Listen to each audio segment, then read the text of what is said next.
it's just like, so she showed me the violence. Okay, cool. Growing up in New York, you know, in the 90s, I was born in 86. So, I mean, her growing up in the 90s with me, I know it was just like, you know, an era where, you know, we was doing what we had to do to make it. So I'm watching her, like, she's a nurse at this time, or a phlebotomist, shall I say. And so in my mind, she was making really great money because she's a phlebotomist. I mean, she wear a nurse outfit. Everybody think nurses make money. But I'm seeing her go to this liquor store every day, and normally, you know, she just like, for some reason, it's like maybe a buy, sell, and trade thing because she's bringing in some gloves and she's coming out with a bottle. So I'm thinking, all right, well, I'm learning that jack, you know. Then we get to like Western Beef, I think we went to one time, and she got this little check printer, so she's printing the check. But when she walks out the Western Beef, she's like, oh my God, I got 3 days to get the money there. I got 3 days to get the money there. And I said, like, I'm little now. Like, I'm like, I mind you, like, I'm 7. No, I can't be no more than 10. And she's like, I got to get the money there. And I'm like, well, I'm saying, Mommy, why do you have to get money there? You just printed the money. And then she's like, oh, you know, mind your business. But in reality, she taught me that I had 3 days to write a check. So if I needed to survive at any time in my life, I knew that if I had a checkbook, I could write a check and I had 3 days to get the money there.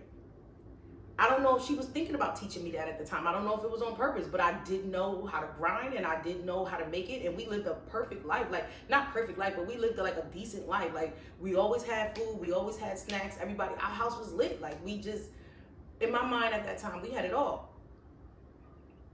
But I was the only child. Her sister was going through rehab, which is my aunt. Shout out to my baby. I love her. She's my biggest supporter.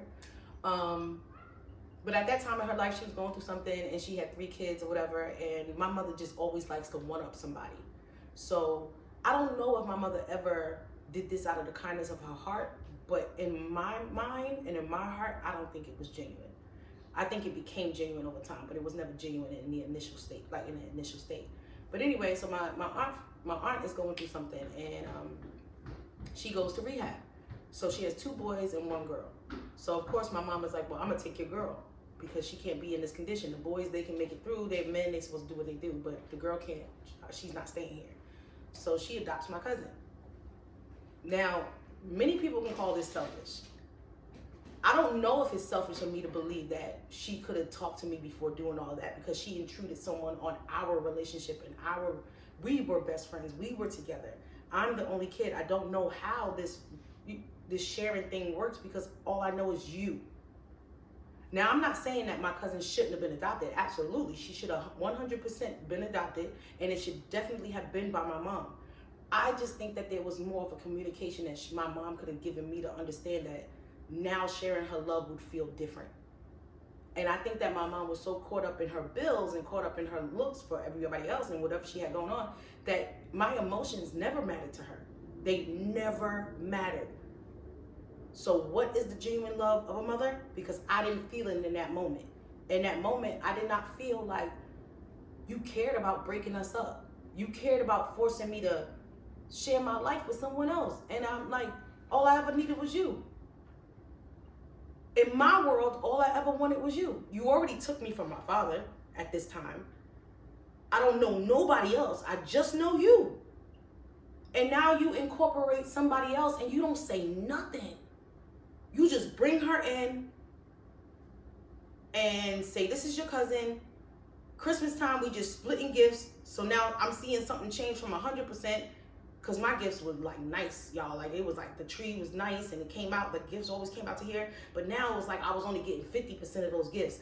And I felt punished at first. Like it was just like before I understood what love was and before I understood the love and the decency of what she was trying to do, I'm just seeing my mom split me in half and say, oh, okay, well, everything you have is you're gonna share it with her. And why? I don't know. My dad didn't make her.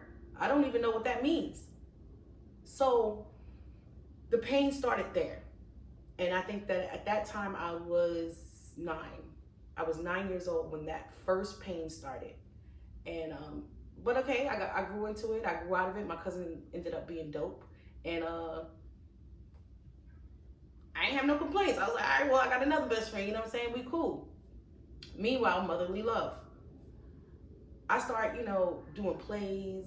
I'm trying to figure out my sexuality. I'm trying to, I'm 13 now, and I'm just trying to figure this thing out without my mom. Life without my mom and life with my cousin is totally different. She come from Staten Island. I come from Queens. She was a thug. I was eating off of a silver gold spoon. I had full meals, and she was actually getting the leftover Burger King that she taught me how to do, which was really dope. I'll tell you that in another segment. But anyway, she just had an adventurous life, living in Staten Island, and I had more of a sheltered life. So when we once I grew into it and I was 13 and I moved forward and I had to learn what it felt like to live life without my mom being my best friend, I did. We adapted to each other, we loved each other, and it was what it was. But then it just it came time where I was growing into this girl where I'm like, okay, I'm trying to figure out my sexuality. I'm trying to do plays. I want to be an actress. I want to do this. I want to do that. And she just never came to no play. Not one. She didn't show up to not one play. And if I ask her why, she'll say, well, you should figure out how you got that roof over your head. You should figure out how I was paying this and paying that. Your daddy could show up to them shows. I didn't have time to show up to them fucking shows. Sorry, whatever. I didn't have time to show up to them shows. I was working. I was doing what I had to do. Now that I'm 38 years old, I can understand why you said that. What I can't appreciate is the emotion behind why you don't understand why it hurt me. Because your reason could be absolutely 100% legit. But does that mean that you're supposed to impose that hurt on that child? So what's the genuine love of a mother? Because I didn't feel it in that moment. And you move on from the shows and the plays and you telling me that, my dad can come to those. He the one that can afford that. I can't. I got things to do and all that other stuff. You just move on and you rush on to, your 20s and this lady. So she always told me and my cousin that when we get rich, because she believed we were going to get rich, when we get rich that we better send her a check. Now, by this time, y'all, I don't even know that that she stole my credit. Well, I do know she stole my credit because I found out at 18. So I skipped a part. So we got 18. Go to college. I'm trying to do the right thing, y'all. I'm coming straight out of Queens, New York. We broke. I'm trying to make my mom rich. I'm trying to buy her a house. I'm trying to do all the things that we always dreamed of growing up. Go to college, find out that she stole my credit. Cool. The Army helped me fix it. So now we in my 20s, and I'm just trying to prove to my mom that, we could live a different lifestyle, because the Army done showed me so much so far. So by the time I'm, living in a whole bunch of different states, deploying, traveling, learning myself, learning everything, whatever, I bring my mother to Washington. And I'm thinking, oh my God, I live in a gated community. Even though it's an apartment, I didn't own it, but I did live in a gated community. And I was like, you know what? I can't wait to show my mom that we got off the boulevard and she can see that we live in a gated community, and that if she want to move down here, I'm going to do whatever I got to do to get her down here. Pick my mother up from the airport, y'all. And you know what she say? We get to the gate of my community. And I guess the gate must have been opening up too slow for her. Because, it's like rich. They open it up like this. And then, before the gates could open, she goes, well, I'm happy we not being chased by Jason, because we just would have been dead. There was no impressment of the gate opening slow for her, like she was coming to a palace. And in my mind, I was just trying to show her, we don't live in New York where there are pisses in the hallway anymore. We don't live in New York where they got flowers on each corner. And we don't live in this community where we have to be unsecure. And she didn't get any of that. I put it out there, but she never picked it up. She never picked it up. And it was hurtful. And never once did she ever acknowledge that might have hurt my feelings. And like, actually, she made a joke out of it for a long time. Like, cause I was like, every time she talks to my friend, she's like, yeah, Shatima done moved into this gated community. She thinks she just a Diddy or whatever. And I mean, I was just happy we wasn't being chased by a robber. She makes it a joke. I'm trying to make sense of that. Where's the genuine mother of a love? Because where's the genuine love of a mother? Because I didn't feel it in that moment. I really did not feel it in that moment.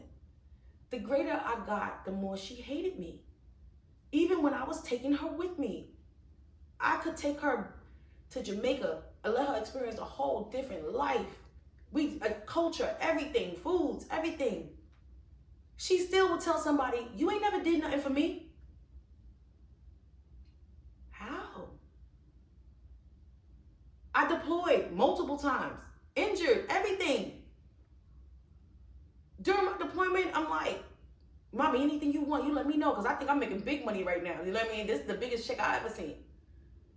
She's like, oh, I want a washing machine. Red. The color has to be red. At this time, I'm like, okay, I got you. So I sent her an LG washing machine. I'm thinking I'm doing big things for my mom and stuff. To this day, she'll still tell you that you ain't never did nothing for me. How is that possible? I'm very confused. So if y'all really want to see, like, part 3, please put it in the comments below, because I need answers, man.